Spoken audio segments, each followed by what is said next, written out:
Fala galera, bem-vindos ao Psicolândia Histórica, Gustavo Guassu aqui, e hoje a gente vai fazer um vídeo a respeito do desconhecido. Desconhecido, como o próprio nome indica, é tudo aquilo que a gente não conhece. E batendo de frente com essa ideia de a gente não conhece tal coisa, logo, a partir do momento que a gente tem uma propriedade de opinião ou de crítica e reflexão baseado naquilo que a gente conhece por mundo, as coisas desconhecidas vêm e a nossa primeira ação ao bater de frente com esse desconhecido é a negação, é o desmerecimento, é a perseguição. Eu falei no vídeo anterior do livro Só o Amor é Real dessa questão de vidas passadas, de ressurreição. Várias correntes filosóficas, artistas, músicos, várias pessoas falam dessa situação do homem que é reviver sempre em outras vidas, em outros tempos.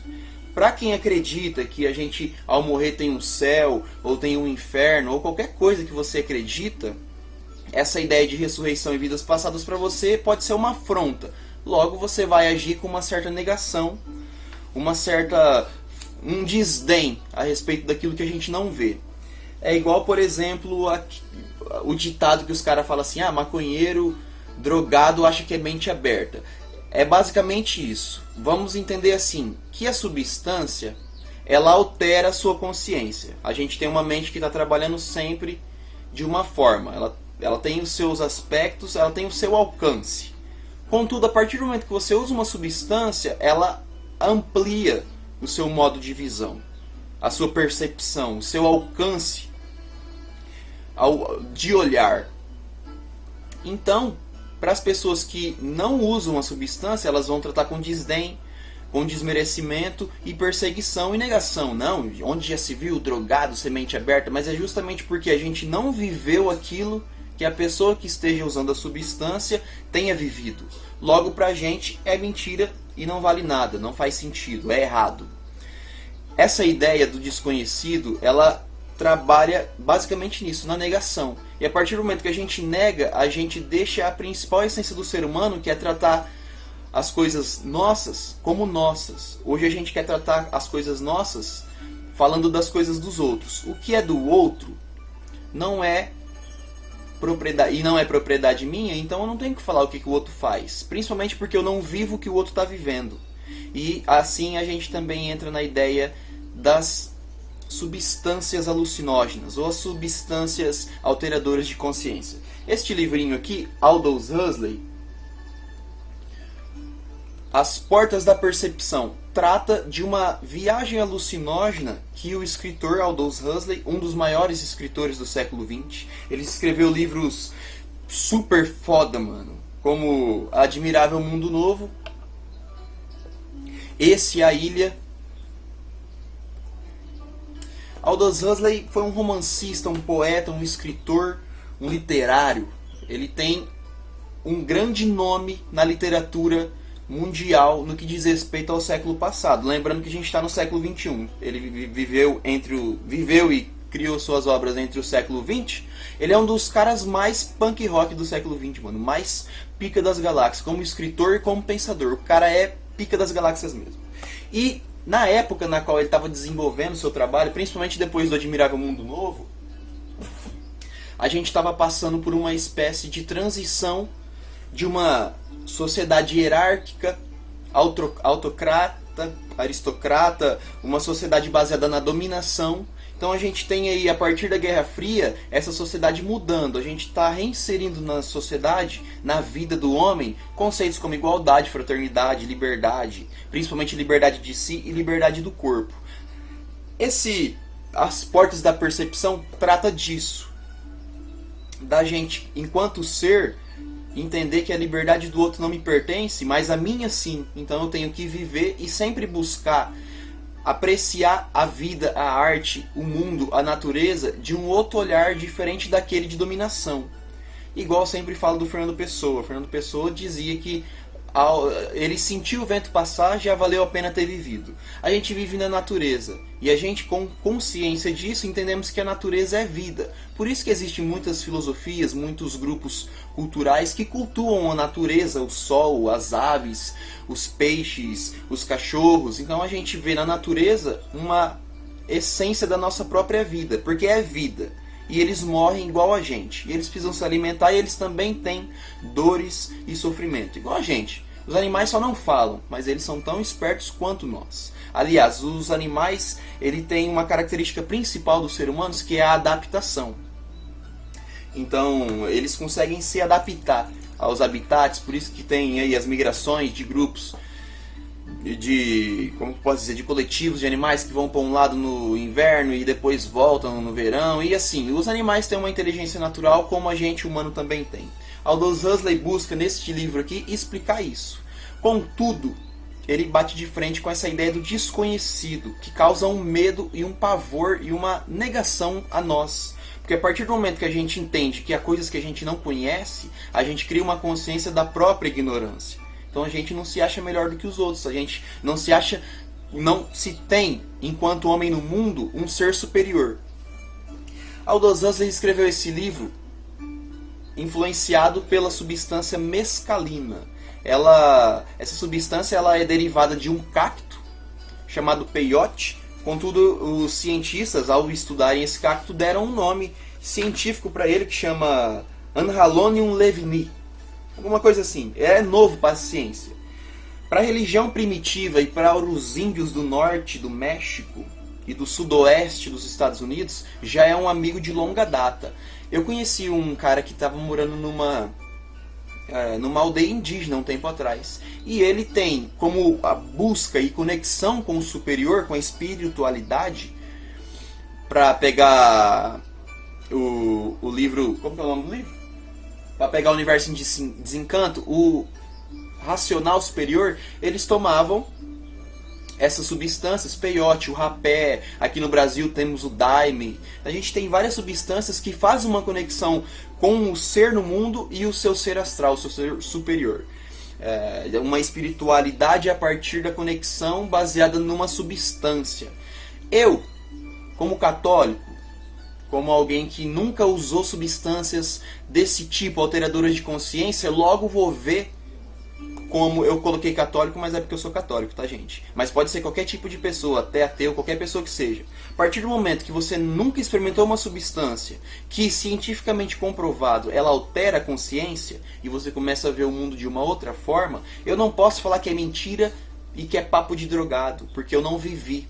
Então a substância, o que ele quer passar aqui é o seguinte, que a gente, enquanto homem, tem a possibilidade de nos transformarmos visionários.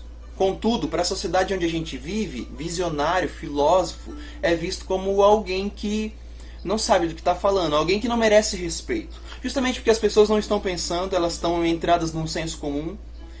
Senso comum é tudo aquilo que a gente pensa de forma igual, sem uma consciência crítica, sem uma reflexão analítica de verdade, uma reflexão séria. Por exemplo, o aborto.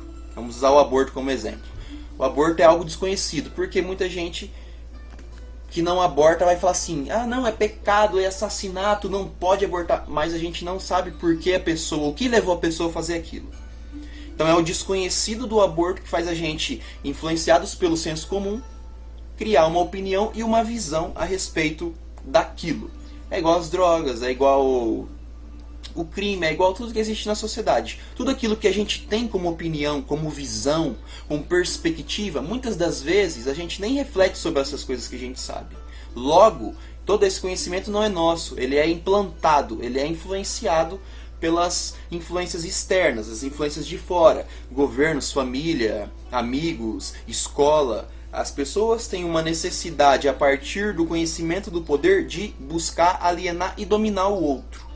Logo, o que o outro faz é do nosso interesse e a gente tem que se sentir ofendido e preocupado com isso. Nossa, as pessoas estão abortando, é mó errado. Sim, mas eu não sei por que ela abortou. Logo, eu não posso ter esse juízo de valor, esse juízo de julgamento. Eu tenho que, enquanto historiador, enquanto filósofo, visionário, eu tenho que compreender aquilo. Eu não posso julgar como certo ou errado. Então, esse livro basicamente é isso. A partir do momento que ele usou a substância, ele começou a ver o mundo de uma outra forma.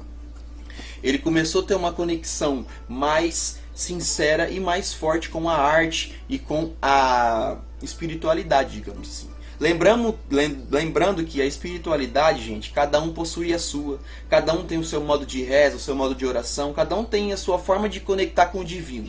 Então não existe forma de espiritualidade correta. Cada um fazendo aquilo que se sente bem, a gente pode se dizer que é certo. Eu tenho que ver o seguinte, a pessoa está bem com aquilo? Se ela está bem com aquilo, não é meu papel julgar. Eu tenho que compreender, entender e acabou. Eu não posso falar nada do que o outro faz. E o Aldous Huxley entendeu isso. Até ele faz um paralelo com as pessoas que nunca usaram a mescalina e essas pessoas, cientistas, intelectuais que nunca usaram a substância, quer falar sobre ela com mais poder e propriedade do que os próprios indígenas que já usam há milhares de anos. Então a mescalina ela serve como um alterador de consciência para você conseguir ver as coisas de outro mundo. Igual o Saramago falou, se puder ver, se podes olhar, vê. Se podes ver, repara. Eu tenho que ver, eu tenho que olhar, eu tenho que ver e eu tenho que reparar. Eu tenho que fazer uma reflexão consciente daquilo. Quando a gente está falando de desconhecido, o ego é o primeiro afetado, porque ele não conhece e o ego se sente mal quando ele não conhece as coisas. Então a gente se sente foda, a gente se sente pica das galáxias, e quando a gente quer falar de alguma coisa que não entende, a gente bate de frente com um conhecimento real, que aquilo que a gente não entende toma como uma perspectiva importante, tipo assim, nossa, eu não acreditava em fantasmas, mas eu vi um fantasma, agora eu acredito. Mas o simples fato de você, nessa caminhada, percorrer para começar a acreditar naquilo que você não acreditava, é uma desconfiguração do ego total. A gente tem que tirar as máscaras, principalmente as máscaras das opiniões e visões que a gente tem, que muitas são influenciadas de fora. Então o Aldous Huxley ele escreveu esse pequeno conto analisando a partir da mescalina obras de arte. Ele tem um grande conhecimento da arte e da história. É uma, como que eu posso dizer? É uma obra tanto filosófica, artística e literária de grande importância no mundo contemporâneo. Jim Morrison, esse cara aqui, que foi o vocalista do The Doors, ele tinha ele era, como que eu posso dizer? Ele tinha uma certa tendência a usar coisas alucinógenas, substâncias alucinógenas, LSD, mescalina, adenocromo, sei lá, de tudo que tinha na época, que a gente tem que ter o contexto da época, que não é o caso, eu vou explicar mais além, em outro vídeo. Esse vídeo do Aldous Huxley vai ser um pouco demorado, porque ele é muita coisa para falar, muita coisa que está relacionada com o nosso dia a dia. Jim Morrison escreveu, galera, o seguinte, isso aqui, ó. Digamos que eu estava apenas testando os limites da realidade. Estava curioso para ver o que aconteceria. E foi só isso, apenas curiosidade. A gente tem que entender o seguinte, o LSD, vamos pegar uma substância que ela é bem conhecida, famosa, se tornou pop, no mundo inteiro tem LSD. Quando as pessoas, na época que o LSD estava sendo usado como uma droga recreativa, as pessoas estavam vivendo, principalmente nos Estados Unidos, a guerra do Vietnã. O que a pessoa do LSD fazia? Ela tomava LSD e pensava, não, eu não preciso ir lá no Vietnã matar ninguém. Aquelas pessoas são iguais a mim. Eu não quero dar minha vida para ir lá e matar as pessoas numa guerra que não faz sentido. Enquanto as pessoas que não usavam LSD, e eram as mesmas pessoas que julgavam e criminalizavam os jovens, principalmente a juventude que estava usando essa droga, eles falavam assim, não, eles não sabem de nada, eles estão loucos, não pode acontecer isso, como assim eles não vão querer ir na guerra, tem que salvar o país?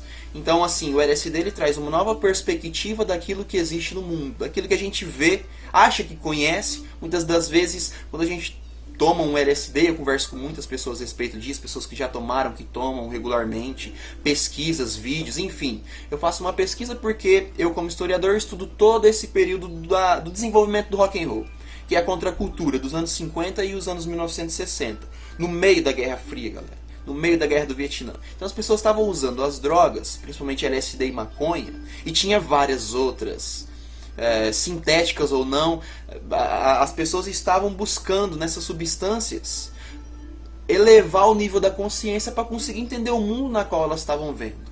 E a questão não é essa, a questão é o seguinte: o que a gente vive é real? Será que o que eu estou vivendo agora é a realidade ou existe outras realidades paralelas? Porque a partir do momento que você toma um LSD e a sua consciência se expande, você começa a ver coisas e imaginar coisas das quais você nunca havia parado para pensar, nunca havia pensado, quer dizer que eu estou em uma outra realidade. Será que essa realidade na qual eu me inseri é a realidade real? Ou a que eu vivo, a que eu estou fazendo vídeo agora é a que realmente existe? Muitas pessoas durante a história do mundo buscou em substâncias e em atitudes relacionadas a si a busca da experiência superior, de alcançar o incompreensível, o desconhecido. Jejum, meditação. Você meditar por 15 horas é uma busca de você, é uma forma de você buscar um desconhecido. Eu não posso falar que aquilo não faz sentido, porque não é eu que faço, não é eu que sinto. Então, antes de mais nada, o livro do Huxley é basicamente isso, para a gente entender que a gente tem que ter um respeito no que diz questão ao conhecimento do outro. Porque eu não vivi aquilo, como que eu posso falar que não existe, que é real, que não é real, que é mentira?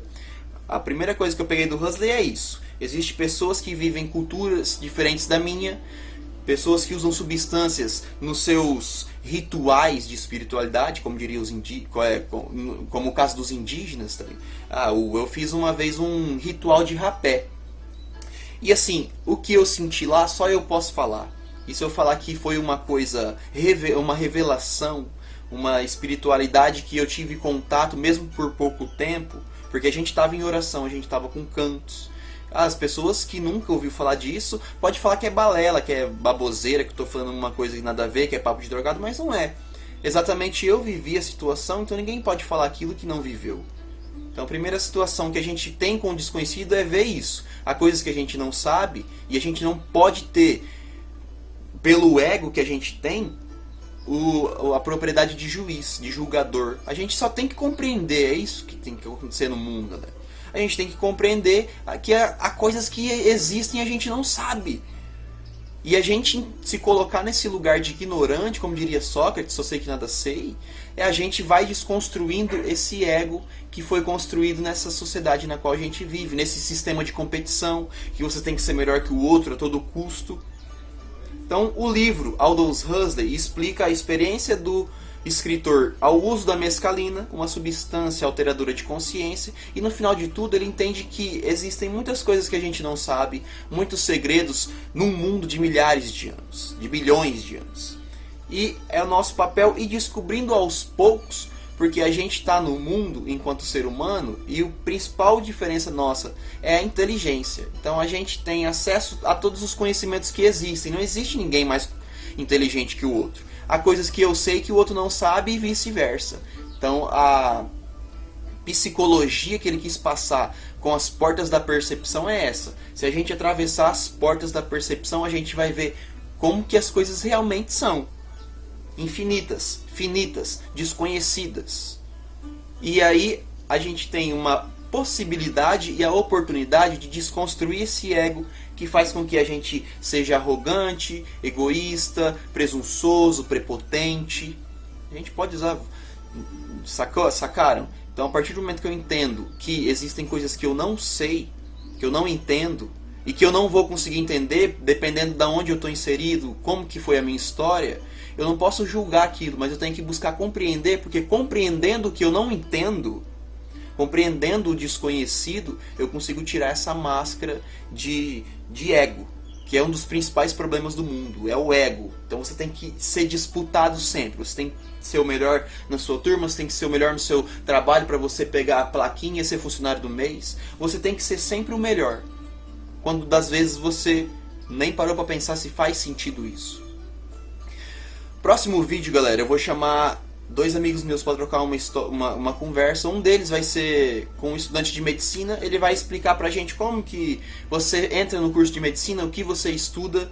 E o outro rapaz, a gente vai conversar um pouco sobre consciência e essa questão do desconhecido também.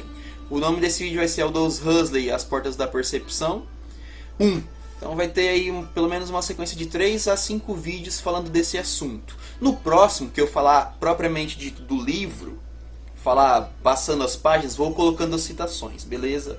Então a ideia desse vídeo é isso. Existem coisas que a gente não conhece e a gente compreendendo isso, a gente desarma o ego, que é tudo aquilo que a gente deveria não ter. Porque o ego, ele faz a gente ser algo que a gente não é. Justamente porque o ego nada sabe. E para ele é ruim saber que não sabe.